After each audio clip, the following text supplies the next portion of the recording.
아멘, 아멘.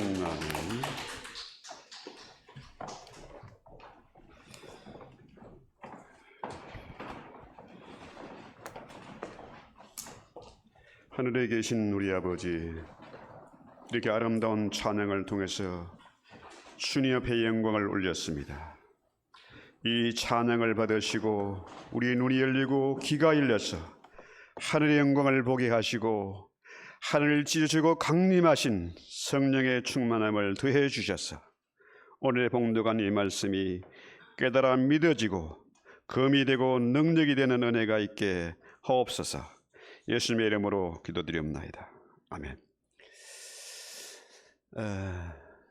제가 어릴 때 중학교 다닐 때 같아요. 제가 교회를 다니니까 한 아저씨가 저를 놀려먹느라고 상을 주시려면은 밥상을 주시고, 복을 주시려면 양복을 주시고, 구원을 주시려면은 1원 더 보태서 10원을 주시고. 근데 지금 와서 생각하니까 한 50년 이상 세월이 흘렀잖아요. 참 재미있는 말 같아요. 의미가 있는 말 같습니다. 여러분, 오늘 왜 예배 드리러 왔습니까? 10원 얻으려고? 돈 때문에? 양복 달라고? 먹을 게 없어서 밥 달라고 온 거 아니잖아요? 그러니까 우리의 예배는 사람이 떡으로만 사는 게 아니라 하나님에서 나오는 말씀으로 사는데, 그 말씀을 믿으려면은 성령의 충만함 받지 않으면 불가능입니다. 믿을 수가 없어요. 이해가 안 됩니다. 그대로 살 수가 없는 겁니다. 그렇잖아요? 그래서 오늘 제목을 다윗의 영성, 왕같은 제사장 이렇게 잡았는데요. 우리가 예배를 드리는 건 왜 예배를 드리겠습니까? 인간이 망각의 동물이라 자꾸 깜빡깜빡 잊어먹어. 성만찬 왜 합니까? 자꾸 잊어버리니까 다시 한번 리마인드 하라고, 그래 예배 드리는 겁니다. 우리는 영이 살아야 돼요. 그죠? 교회는 뭐 하는 곳입니까? 영적인 일을 하는 곳입니다. 비리 사는 데 아니에요. 그렇죠? 목사는 뭐 하는 사람입니까? 영적인 일을 하는 사람입니다. 그렇다면 성도들은 뭘 구해야 됩니까? 빵을 달라고, 옷 달라고, 돈 달라고 이게 아니잖아요. 오늘 우리는 다윗의 영성을 통해서 오늘 성가대 찬양도 제목하고 딱 부합이 되는데요.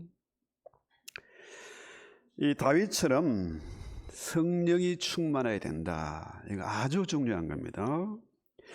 여러분, 성경 가운데 제일 좋아하는 구절 뭡니까? 시편 중에서 하면은 여호와는 나의 목자시니 내가 부족함이 없으리로다. 멋있잖아요.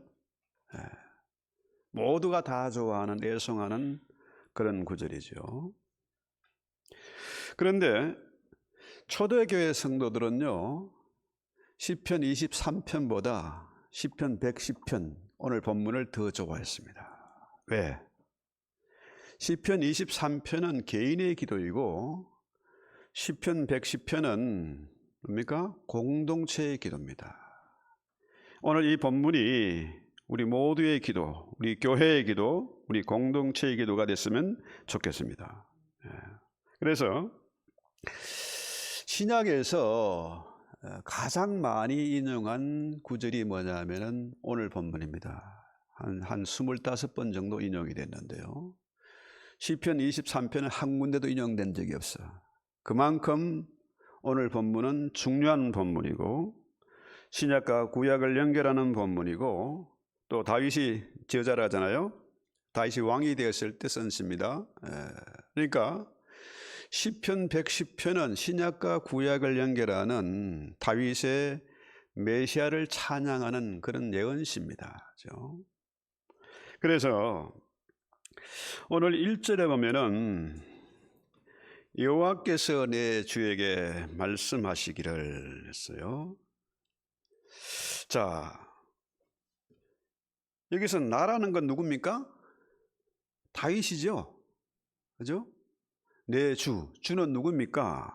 주는 그 아도나이 하는 건 하나님을 뜻하는 말입니다. 다윗이 왕인데 나는 이 세상에 하찮은 왕이고 진짜 왕은 바로 내 주님이시다. 그죠? 그래서 이 다윗이 예수님이 언제 태어납니까? 다윗의 후손을 나시잖아요. 그죠? 한 970년, 1000년 후에 태어날 그 후손, 그 후손을 통해서 바라보고 뭐라 그래요? 내 주라잖아요. 이거 엄청난 겁니다. 그죠? 세상이 뒤집어지고 깜짝 놀랄 그런 표현이잖아요. 다윗이 구약 시대 사람입니다. 그런데 그의 후손으로 1000년 후에 태어날 그 예수를 내 주다 그래요. 제가 거짓말하는지 자, 우리 한번 성경 한 군데 읽어볼까요? 마태복음 22장 41절로 46절 한번 볼까요? 한번 같이 읽어보겠습니다. 시작. 바리새인들이 모였을 때에 예수께서 그들에게 물으시되 너희는 그리스도에 대하여 어떻게 생각하느냐? 누구의 자손이냐? 대답하되 다윗의 자손이니이다.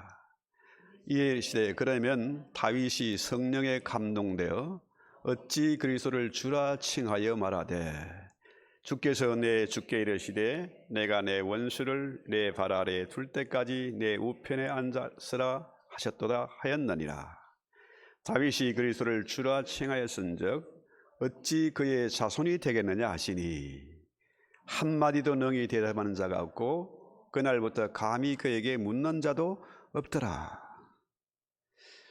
목사가 지금 사기친 거 아니잖아요. 성경 말씀, 이건 주님이 직접 하신 말씀입니다. 자, 참 놀라운 수수께끼고 도저히 이해가 될 수 없는 그런 엄청난 말입니다. 자, 다윗이 내 주, 그의 후손으로 1000년 후에 태어날 이 예수를 내 주 하나님이다 했어요. 그 비밀이 뭘까요? 그 비밀이. 자, 거기에 보면은 바로 뭡니까? 다윗이 43절에 성령에 감동되어, 바로 성령의 감동입니다. 구약시대의 다윗이, 주님 오시기 1000년 전의 사람인 다윗이 성령에 감동되니까 이런 엄청난 예언을 하는 겁니다.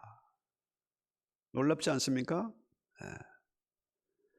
자, 이 성경을 믿고도, 성경을 참 알고도 믿지 못하고 이해도 안 되는 사람들이 많아요. 유대인들은 지금도 뭡니까? 메시아를 기다려요.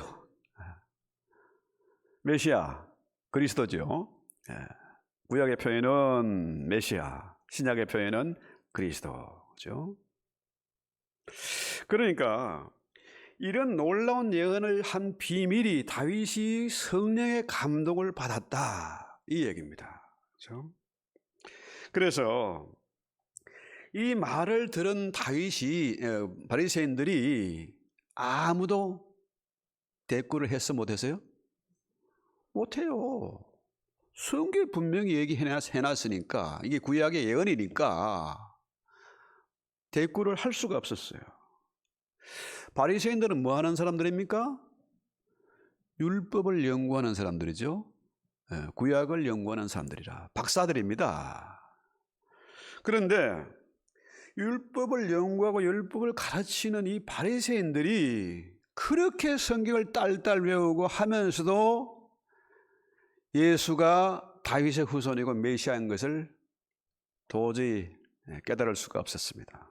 지금도 저들은 메시아를 기다리잖아요. 다윗 같은 메시아를 지금도 기다리고 있습니다. 그래서 이 다윗이 이런 엄청난 예언을 하고 그 예언이 그대로 이루어지잖아요. 예수님이 오셨지 않습니까? 다윗의 후손으로 성령으로 잉태된 마리아를 통해서 이 땅에 오셨잖아요. 그렇죠? 그런데 이 성경은 뭡니까? 언약의 책입니다. 커버넌트, 언약의 책이에요. 성경의 언약한 예언한 내용은 반드시 다 이루어졌지 않습니까? 그렇잖아요. 여인의 후손으로 이 땅에 오실 것이다. 이루어졌습니다. 다윗의 후손을 통해서 유다의 왕위가 이어질 것이다. 다윗 언약이 그대로 이루어졌습니다. 그렇죠? 그러니까 이런 놀라운 언약들이 다 이루어지는데 왜 깨달아 알지 못하고 믿지 못하느냐 거죠. 이 바리새인들이 율법을 가르치는데 그 율법은 누구를 가르치는 겁니까? 예수를 가르치는 거잖아요. 성경은 예수에 관한 책입니다. 그죠? 모든 구약부터 시작해서 신약까지 전부가 예수에 관한 얘기입니다. 그의 이야기예요. 역사는 뭡니까? 히스토리는 그의 역사입니다. 그의 이야기예요. 예수에 관한 얘기다. 그러니까 이 세상의 모든 역사는 예수로 말미암아 시작되었고 예수로 인해서 끝날 것이다 하는 거죠. 그래서요. 자, 내가 내 원수들로 내 발판이 되게 하기까지 너는 내 오른쪽에 앉아 있으라. 그렇죠? 자, 오늘 본문의 내용이 1절에 내 오른편에 앉아 있으라. 그렇죠? 내 원수를 다 물리치고 그들을 밟아서, 발등상은 뭡니까? 발판. 자, 제가 키가 좀 작아서 발판 하나 놨습니다. 그러니까 훨씬 좀 낫죠? 자, 고대 건동의 풍습은 전쟁을 해가지고 전쟁에 패하면은 그 왕을 뭡니까? 밟아버려요. 머리를 밟고 딱 머리를 찍어 누르는 겁니다. 목을 누르는 거죠. 실제로 이 전쟁, 가나안 그 다섯 왕과의 전쟁을 여호수아의 군대가 하잖아요. 여호수아의 군대가 가나안 연합군을 물리쳤어요. 그러고 난 다음에 뭐 했습니까? 이 5명의 왕을 다 잡아다 눕혀놓고 다 목을 밟아 누릅니다. 그러니까 이건 뭡니까? 이 표현은 내 주인, 내 후손을 그 메시아가 모든 원수를 물리치고 심판하고 찍어 누를 것이다. 이 얘기입니다. 이런 엄청난 예언을 다윗이 성령의 감동을 받아서 했다. 이런 얘기죠. 자, 그러면은 지금 참 세상이 엄청 험악하잖아요. 미쳐 돌아갑니다. 제가 이제 US 시티즌이 됐으니까 보트를 해야 되잖아요. 한 번도 안 했더니 계속 선거하라고, 투표하라고 계속 뭐가 날라가요. 자꾸 이메일도 오고 US 메일도 오고 자꾸 와요. 자, 우리가 지금 미국이나 한국이나 이 선거하는 것을 보면은 이게 전쟁 같아요. 전쟁은 뭡니까? 죽느냐 사느냐입니다. 한국에도 무슨 두 당이 지금 죽기 살기로 싸우고 있어요. 미국도 마찬가지입니다. 죽느냐 사느냐예요. 그러니까 살벌하게 전쟁을 하는 거죠. 그런데 자, 이러한 엄청난 전쟁, 이 승리의 비결은 뭐냐? 그것은 바로 성령의 능력, 하나님의 우편에 앉아 있으라. 하나님의 우편에. 자, 하나님이 왼손이 있고 오른손이 있습니까? 그거 아니잖아요. 오른편에 앉아 있으라. 이 얘기는 뭐냐? 좀 잠잠히 참아 기다리라 하는 거예요. 다윗이 그 어린애가 구척장신, 구척도 넘겠죠. 구척장신 하면은 거의 한 3m 가까이 되는 거 아닙니까? 2m 70 정도 되는 그런 거인과 싸우는데 누가 이겼어요? 다윗이 이겼는데 그 진짜 다윗이 이긴 게 아니잖아요. 성령의 능력입니다. 하나님이 하신 일입니다. 하나님의 오른손이 하신 일이라. 그렇죠? 지금 우리가 너무 힘들고 답답하고 어마어마한 전쟁을 하고 있는데 우리는 뭐 해야 되냐? 좀 잠잠히 기다리라. 오른편에 앉아 있으라. 이 얘기입니다. 자, 그래서 이게 말로는 참 쉽습니다. 잠잠히 여호와를 기다리라. 뭐 그런 표현이 성경에 많잖아요. 참아 기다리라. 그런데요, 이게 참 어려운 얘기입니다. 목사가 이런 설교를 하면서도 저도 잘 안 돼. 어떨 때는 잠 못 잘 때도 있고요. 너무 힘든 일인데 그 일은, 내가 죽는 일은 어떻게 가능합니까? 내 자아가 죽어야 돼요. 내 자존심, 쓸데없는 똥꼬집, 그 욕심, 교만, 자존심 이런 거 버릴 때에 가능한 겁니다. 이 죽는 게 정말 죽기보다 어려운 일입니다. 그래서 이 훈련을 우리는 끊임없이 해야 된다. 왜? 성경에 분명한 근거가 있고 우리 주님이 그렇게 말씀하시니까 이걸 믿고 우리는 차마 잠잠히 기다려야 된다. 오른편에 앉아 있으라 이거죠. 그래서 다윗이 내 주라고 하잖아요. 내 주. 그러니까 우리는 흔히 그 특권층 얘기하잖아요. 특권층, 로얄 패밀리들. 자, 세상은 지금 누가 지배하는 것 같아요? 왕들이 지배하고, 그죠? 힘 있고 권세 있고, 그죠? 이런 사람들이 지배하는 것 같아요. 그런데 실제로 누가 지배하는 겁니까? 우리 주님이 만왕의 왕이시라. 그죠? 하나님이 역사를 주관하고 계세요. 성경에 증명하고 역사가 증명하는 거 아닙니까? 그러니까 우리가 괴로워도 답답해도 잠잠히 참아 기다려야 됩니다. 하나님 오른편에 앉아 있으라 하는 거죠. 그래서 우리의 전쟁은 뭐 돈 전쟁 같고 시간 전쟁 같고 선거 전쟁 같지만은 사실은 뭡니까? 영적인 전쟁입니다. 영적 전쟁이에요. 그래서 2절에 보면은 오늘 본문 2절, 자, 여호와께서 시온에서부터 주의 권능의 규를 보내시리니 주는 원수들 중에서 다스리소서. 이 세상은 주님이 다스리는 세상입니다. 다윗이 그것을 위해서 응원하고 동의하고 기도하는 거죠. 그렇습니다. 이 규는 지팡이잖아요. 지휘봉 이런 거 아닙니까? 뭐 여러분 그 에스더서에 나오는 얘기, 자, 에스더가 아수르의 왕에 갈 때에 목숨을 걸고 가잖아요. 왜? 왕이 규를 내밀어야 가능한 일이니까, 그죠? 그래서 우리의 할 일은 뭡니까? 하나님의 허락, 하나님의 인정을 받으려면 뭐 해야 됩니까? 기도하는 겁니다, 그죠? 어떻게 기도합니까?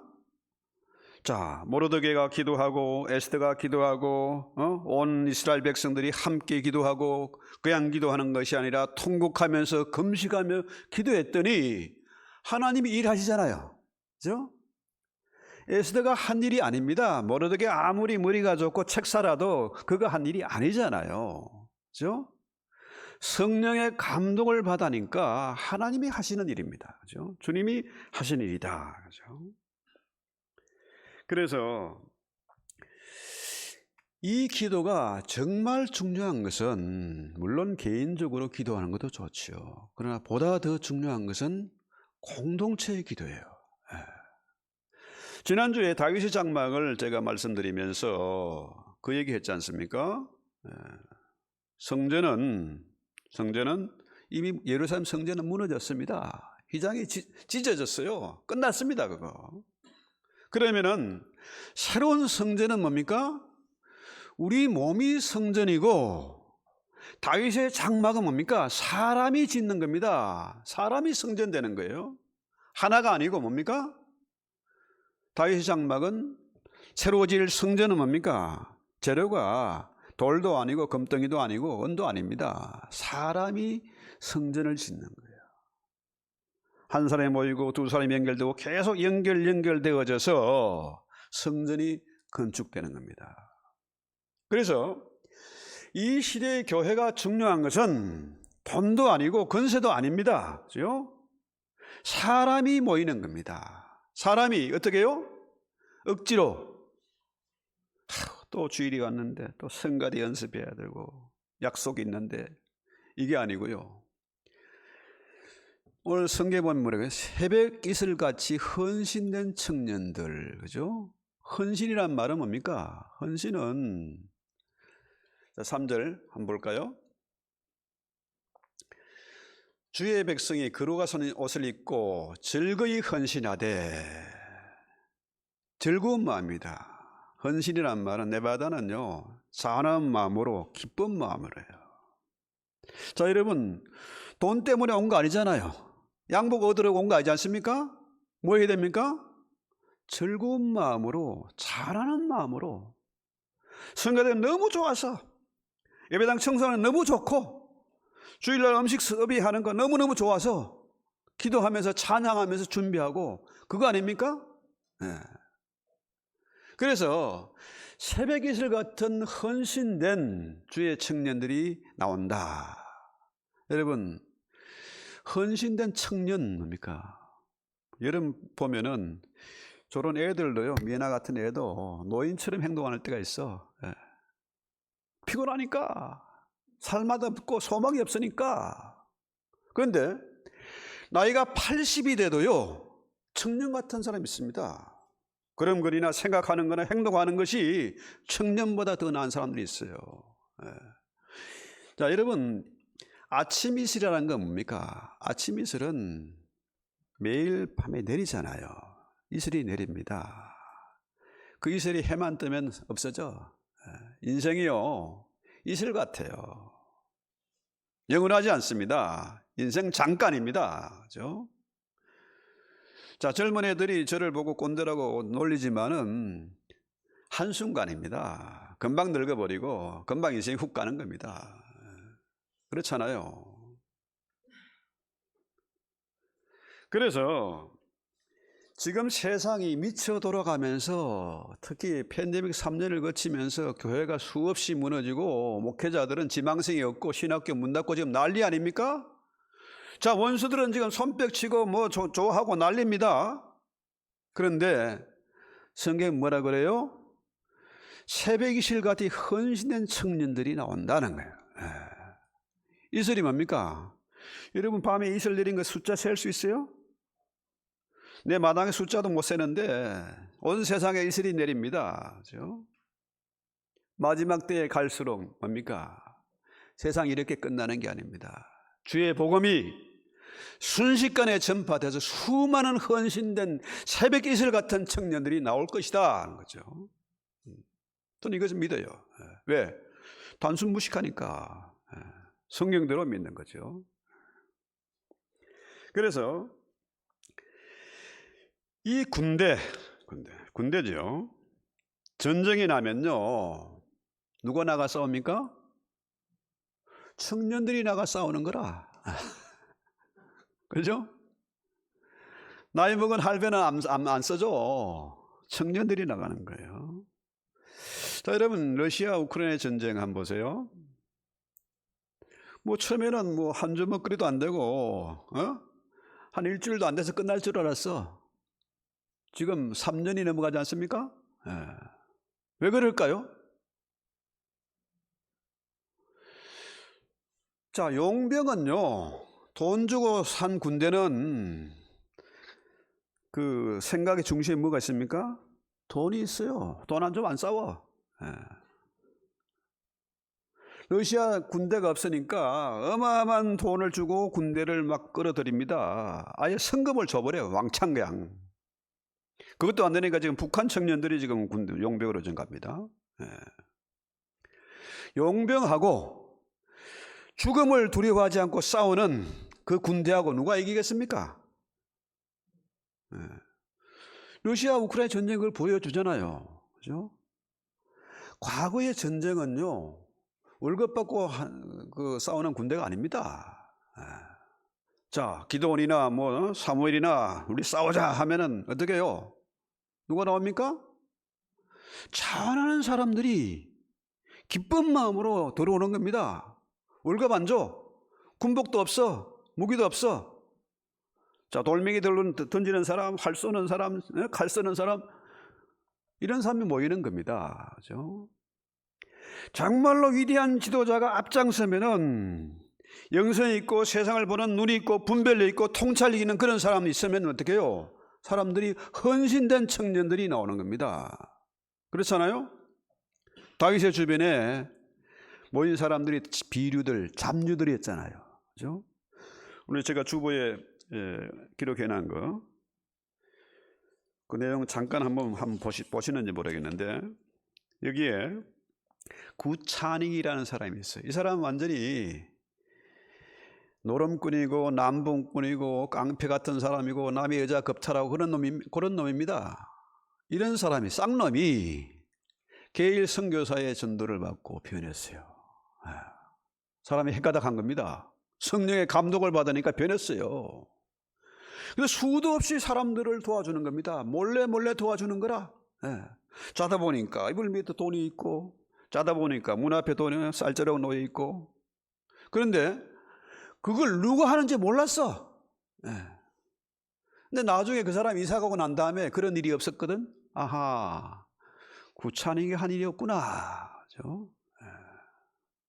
그래서 게일 선교사가 나에게 만약에 노벨상을 주는 권한이 있다면은 이 구장로한테 노벨상을 줘야 되겠다. 그렇죠?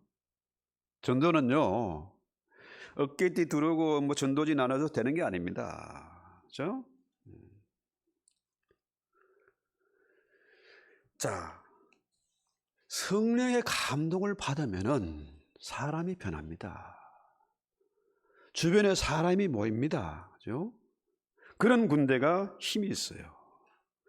로마의 군대도 초기에는요, 월급 안 줬습니다. 뭐 꼭 칼 들고 낫 들고 이렇게 모인 군대들이었습니다. 그런 군대가 세계를 먹었잖아요. 그죠? 나중에 물론 월급 좋게 줬습니다만은 초기의 군대는 그러지 않았어요. 우리 대한민국 역시 마찬가지입니다. 역사를 보면은요, 군대가 나라를 지킨 게 아닙니다. 누가 일어났어요? 의병들이 일어나고 선임이 일어나고, 그죠? 그 사람들이 나라를 지켜온 겁니다. 그죠? 돈 받는, 월급 받는 군대하고 달랐어요. 지금 세상이 미쳐 돌아가니까 이거 어떻게 될까 불안하고 걱정되잖아요. 염려할 필요 없습니다. 필요 없어요. 왜? 이 월급 안 받는 군대, 이슬같이 헌신된 군대 어디 있습니까? 지금 세상 어디 있을까요? 교회밖에 없어요. 여러분, 교회 오면 돈 줍니까? 월급 안 주잖아요. 성가대 월급 줍니까? 자원하는 마음으로 모인 군대입니다. 이게, 이 군대가 힘이 있습니다. 그래서 4절 볼까요? 보면 여호와는 맹세하고 변하지 아니하시라. 이르시길 너는 멜기세덱의 쇠를 따라 영원한 제사장이다. 멜기세덱, 창세기 아브라함이 조카 롯을 구하고 318명 군대 가지고 이겼잖아요. 모조리 롯의 식구들 다 찾아옵니다. 그래서 너무너무 감사해서 멜기세덱의 11조를 바치잖아요. 그런데 이 멜기세덱은 참 신비한 인물입니다. 히브리서 7장 한번 볼까요? 1절로 3절. 자, 여기 보면은 멜기세덱은 살렘 왕인데 지극히 높은 하나님의 제사장이고, 그 다음에 이 사람은 2절 볼까요? 3절. 아비도 없고 어미도 없고 족보도 없고 시작한 날도 없고 생명의 끝도 없이 하나님의 아들과 닮아서 항상 제사장으로 있다. 영원한 제사장이다. 그렇죠? 자, 그런데 성경에서는 이 멜기세덱, 이 신비한 인물인데 예수님은 히브리서에 뭐라 그래요? 예수님은 멜기세덱보다 더 높다. 그렇죠? 멜기세덱에게 아브라함이 11조를 바쳤는데 우리 주님은 우리의 자비롭고 영원한 대제사장인데 멜기세덱보다 더 높은 분이라, 더 귀한 분이라. 그분이 우리의 대제사장이다. 그렇죠? 그래서요, 오늘 우리가 정말 정신 차리고 말씀을 묵상하고 기도해야 될 것은 뭐냐, 그죠? 이 마태복음 12장입니다. 3절로 4절. 자, 멜기세덱 이런 영원한 그 제사장인데 마태복음 12장에 보면은 같이 읽어볼까요? 시작. 예수께서 이르시되 다윗이 자기와 그 함께한 자들이 시장할 때 한 일을 잃지 못하였느냐? 아니하느냐. 그가 하나님의 전에 들어가서 제사장 외에는 자기나 그 함께한 자들이 먹어서는 안 되는 진설병을 먹었다. 그렇죠? 그러니까 사울은 그 잘못했다가 제사 잘못 드렸다가 망했잖아요. 죽었지 않습니까? 그런데 다윗은 제사장들만 먹는 그 진설병을 먹어버렸어. 혼자 먹은 게 아니고 함께한 자들과 같이 먹었어. 죽었습니까? 살았습니까? 그럼 그 증거는 뭐예요? 다윗이 왕 같은 제사장이다. 그렇죠? 왕 같은 제사장이다. 그래서 이 제사장이 하는 일은 뭐냐? 자, 제사장은요, 엄청난 특권이 있습니다. 그죠? 생계가 보장되고 아주 고귀한 일입니다. 하나님께 제사 드리는 일을 하는 사람이에요. 그런데요, 여러분, 제사장이 하는 일은 대신 제사를 드리는 것이고 또 남을 위해서 브리지 역할을 하는 대신 제사를 드려주는 사람이에요. 그러니까 기도도 나를 위한 기도보다는 공동체를 위해서 기도하는 사람이 되어야 된다는 거죠. 그래서 다윗은 왕이지만 제사장이었다. 분명히 증거가 됐죠. 그렇다면 우리도 역시 뭡니까? 우리가 다윗의 후손으로, 그죠? 왕 같은 제사장의 역할을 감당해야 된다. 그래서 베드로 사도도 역시 똑같은 얘기를 했지 않습니까? 너희는 택하신 족속이 거룩한 나라요 왕 같은 제사장이다. 그죠? 우리 역시 제사장이다.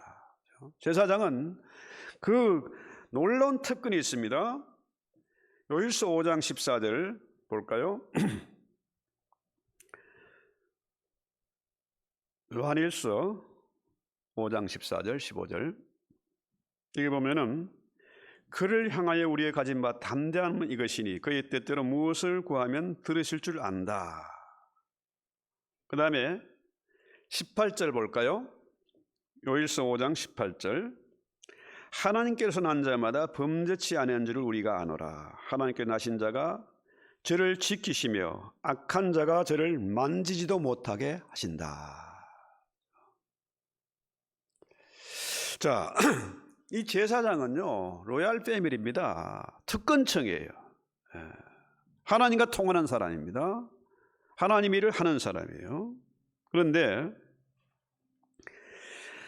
이 제사장이 구하는 기도는 하나님이 들으신다 뿐만 아니라 악한 세력들이 만지지도 못하게 한다. 지켜주신다는 거예요. 하늘 군대와 천사를 동원해 지켜주신다는 거죠.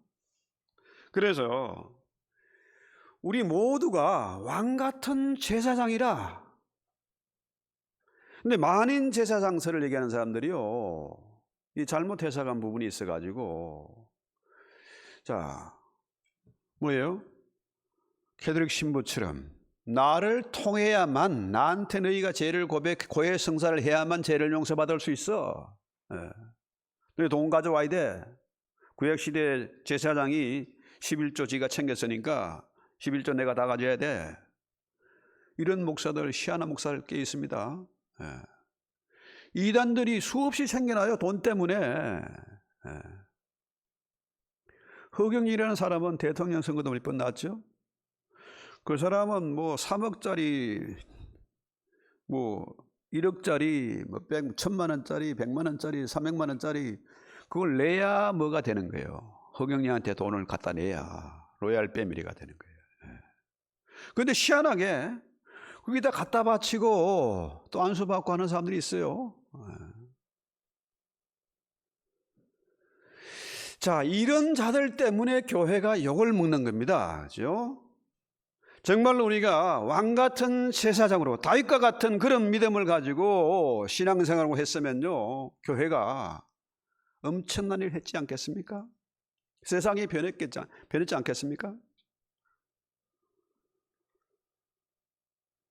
그래서 베드로전서 2장 9절에 보면은 너희는 왕 같은 제사장이다. 왕 같은 제사. 왕 같은 제사장이에요. 그래서 우리 모두가 왕 같은 제사장이다 하는 거죠. 엄청난 특권이 있기 때문에 세상이 우리를 미워하고 시기하고 질투하고 탄압을 합니다. 그건 당연한 겁니다. 왜? 우리가 하늘나라의 로얄 패밀리니까, 하나님과 통하는 사람이니까 당연히 미워하는 거 아닙니까? 그렇다면은 우리가 제사를 드려, 제사장이 할 일은 제사 드리는 거 아닙니까? 책임과 권한은 그 일을 감당할 때에, 그죠? 주어지는 거잖아요. 의무를 감당할 때에 권한이 주어지는 겁니다. 이 동전의 양면과 같은 거예요. 자, 의무를 다하지 않으면서 책임, 권한만 강조하면 그건 사기꾼이죠. 그건 이단이고 사이비가 됩니다. 구약 시대 제사는 양과 소를 잡아 드렸는데 우리 이 시대 제사는 어떻게 드려야 됩니까? 양과 소를 잡아야 됩니까? 그거 아니잖아요. 그래서 로마서 15장 16절에 보면은 자, 이 은혜를 준 것은 곧 나로 이방인을 위하여 그리스도 예수의 일꾼이 되어 하나님의 복음의 제사장 직분을 하게 하사 이방인을 제물로 드리는 것이 성령 안에서 거룩하게 되어 받으실 만하게 하려 하십니다. 자, 우리가 드릴 제사의 제물은 뭐라고요? 이방인, 불신자들을 전도해서 제물로 바치는 것이 그것이 우리의 드릴 제사다. 제사 예물이라는 거예요. 자, 저도 이런 얘기를 하고 있고 여러분도 여기 이 말씀을 듣고 있는데 이 제사 제물을 제대로 드리고 있습니까? 자, 특권만 강조하고 의무를 다하지 않으면 이건 뭡니까? 직무유기지 이거. 아, 나 헌금 많이 했는데요, 나 성가대 봉사하는데요, 이거 아니잖아요. 뭐 하라고요? 불신자를 제물로 드리는 거예요. 그래서요, 구약 시대의 제사는 이미 끝났잖아요. 양과 소를 잡는 제사는 끝났습니다. 착각하지 말아야 됩니다. 우리의 제사는 뭡니까? 로마서 12장 1절에 보면은 너희 몸을 거룩한 산 제사로 드리라 하잖아요. 너희 몸을. 주님이 십자가를 통해서 자비롭고 영원한 대제사장이 되셨습니다. 그죠? 그래서 우리가 드리는 제물은 예수님을 드리는 거예요. 예수님을. 나를 위해서 십자가 지신 그 예수, 그 죽음의 권세를 이기고 부활하신 예수, 지금 하나님 우편에 앉아 계셔서 날마다 우리를 위해서 영원히 기도하는 자비롭고 영원한 제사장인 예수, 그죠? 그 예수를 제물로 드리는 거예요. 그런데 이게 안 믿어져. 자꾸 까먹어. 그러니까 우리가 매주 예배를 드리는 것이고 성만찬을 하는 것입니다. 하나님이 돈 헌금 드리는 그 몇 푼 받은 그거 기뻐하지 않아요. 예수를 드리는 예배입니다. 그렇죠? 예수를 먹는 예배예요. 그래서 우리의 몸을 거룩한 산제사로 드리는 것. 아까 주보에 실어놓은 구찬익 장로님처럼 그 성품이 변해서 쌍놈이고 백정이고 양아치인데 이 사람이 장로가 되고 전도사가 되고 목사가 됐지 않습니까? 이런 변화가 있어야 된다.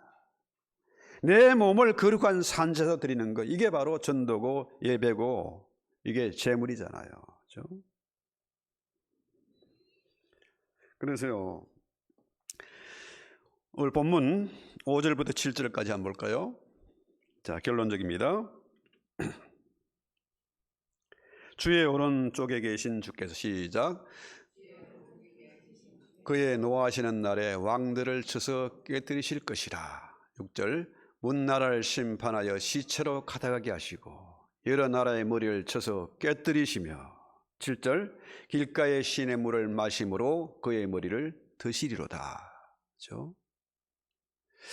자, 이 본문을 보면요, 다윗이 얼마나 그 영성이 뛰어난지, 그의 후손 오실 메시아 그 예수가 마침내 원수를 다 물리치고 마지막 7절에 보면은 길가의 시냇물을 마시, 이제 전쟁이 끝났습니다. 심판이 끝났습니다. 그죠? 목마른 사슴이 시냇물을 찾듯이 이제 전쟁이 끝나고 피 흘리고 지치고 땀 흘리고 했을 때에 시원한 물을 마시는 그런 모습이잖아요. 네. 전쟁이 끝났습니다. 구약시대의 다윗이 물론 왕같은 제사장이지만은 더 놀라운 것은 뭐예요? 예언을 하는 겁니다. 마지막 예수님이 심판주로 오셔서 세상을 다스리고 정복하고 마침내 뭡니까? 어떻게 해요? 원수들을 다 물리치는 겁니다. 그래서 그의 머리를 드신다. 이제 주님의 나라, 그죠? 본향을 바라보는 거죠. 그렇다면은 그 생텍쥐브리인가요? 그분이 쓴 그 재미있는 얘기가 있는데, 동화인가? 예, 예. 그 사람이 이런 말을 했습니다. 사랑한다는 것은 두 사람이 마주보는 것이 아니고 두 사람이 함께 같은 방향을 바라보는 것이다. 참 멋있는 말 같아요. 예. 부부 사이에 뭐 안 해준다고 뭐 친절하게 뭐 옛날 연애하던 때처럼 안 해준다고 아웅다웅 하는 게 아니고 두 사람이 같은 방향을 바라보는 것, 같은 뜻을 품고 같은 길을 걸어가는 것, 이게 사랑하는 것이다. 제가 참 감사한 건요, 이 액트를 설립하고 또 강의를 듣고 공부하면서 같은 방향을 보게 됐어요. 할렐루야. 손뼉도 좀 쳐야 되는데. 정말 중요한 거예요. 그래서요, 주님이 그렇게 사셨고 아브라함도 그렇게 살았고 다윗도 그렇게 살았으니까 우리 모두가 한 방향을 바라보고 한 뜻을 품고 기도하는 새벽의 이슬 같은 헌신된 군대가 다 됐으면 좋겠습니다. 찬송하기도 합시다.